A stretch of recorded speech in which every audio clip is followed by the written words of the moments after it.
is called the side lying arm reach. So you'd be lying on your side and reaching with your arm.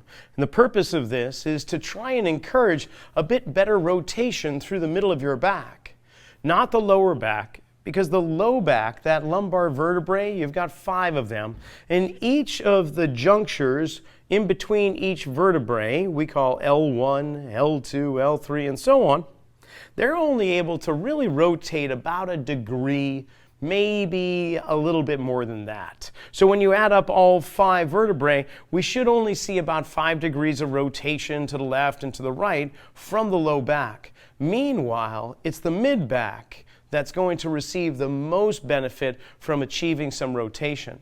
But unfortunately, a lot of times we're at the computer, the steering wheel, the dinner table, we're sitting in the library reading books, whatever the case is, we're always driving those arms forward, which can often restrict the freedom and the movement within the mid-back.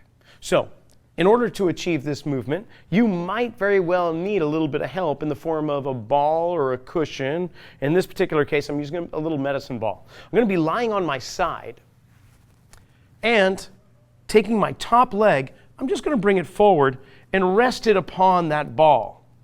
Now, I can also get a cushion or a pillow or even fold my bottom arm underneath my head to try and keep my spine in nice alignment.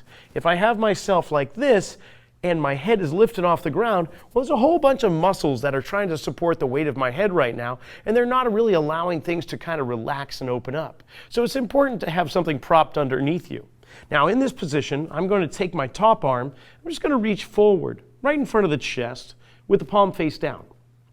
And then from here, I'm just going to raise this arm up and allow really the rib cage to lead the way in rotating my body over and around. Now, what will happen sometimes, you'll see, is that the knee lifts up. And what's happened there is I've gotten to a point where I have achieved some rotation, but then my body isn't rotating anymore, so the hip comes along for the ride. It's okay that that happens, but if we want to encourage a little bit more openness in that region, you might want to encourage this knee to gently push into that object right there. So, once again, I'm just going to rotate over and then come on back. Ultimately, we want to get the back of the shoulder to come down to the ground and then rotate back on up.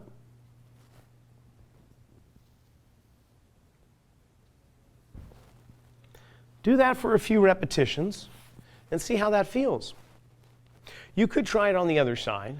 Most likely, you're going to find one side that's easier to achieve than the other.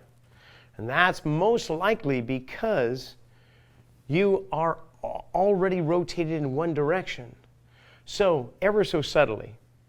So that means that we're going to try and achieve better freedom, not necessarily by doing both sides at one time and then the other, but finding the side that gives you the most benefit. And we can use assessments like the single leg balance or the toe touch or total body rotation to find out what is that like. Do the assessment, do the movement, and then reassess. Was there improvement? See which side is going to be the most beneficial for you.